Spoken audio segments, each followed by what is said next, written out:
తల్లిదండ్రులు తమ పిల్లల్ని ఎప్పటికి కూడా వేరే పిల్లలతోని పోల్చకూడదు. పక్కింటి వాడు ఎక్కువ మార్కులు కొట్టాడు, ఎదురింటి వాడు స్టేట్ ర్యాంక్ సాధించాడు, బంధువుల పిల్లలు గొప్ప గొప్ప కాలేజీలో చదువుతున్నారు అని తమ పిల్లల మీద అభిప్రాయాలన్నీ రుద్దకూడదు.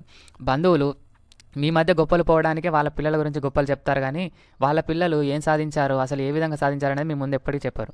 ఒకవేళ మీరు మీ పిల్లలతోని ఎప్పటికీ పక్క వాళ్ళతో పోల్చడం మొదలు పెడితే మీ పిల్లలలో సహనం తగ్గిపోయి ఎప్పుడైనా మిమ్మల్ని కూడా వేరే వాళ్ళ తల్లిదండ్రులతో పోల్చితే మీకు అది అవమానకరంగానే ఉంటుంది.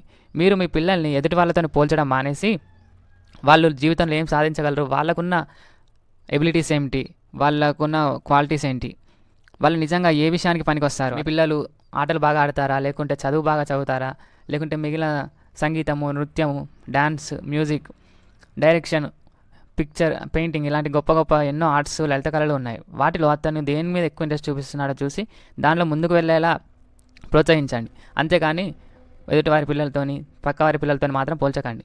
చేప నీటిలో ఈదినట్టు నేల మీద ఈదలేదు, ఆకాశంలో ఎగిరే గరుడ పక్షి సముద్రం లోపల ఎగరలేదు, కోతి చెట్టెక్కినట్టు సముద్రం లోతుకు వెళ్ళలేదు, ఏనుగు భూమి మీద సంచరించినట్టు చెట్టెక్కగలదా? ప్రతి ఒక్క దానికి విచిత్రమైన లక్షణం ఉంటుంది. అన్నీ ఒకే అడవిలో జీవించినప్పటికీ దేని ప్రాముఖ్యత దానిది. మీ పిల్లల ప్రాముఖ్యత అనేది మీరే గుర్తించాలి.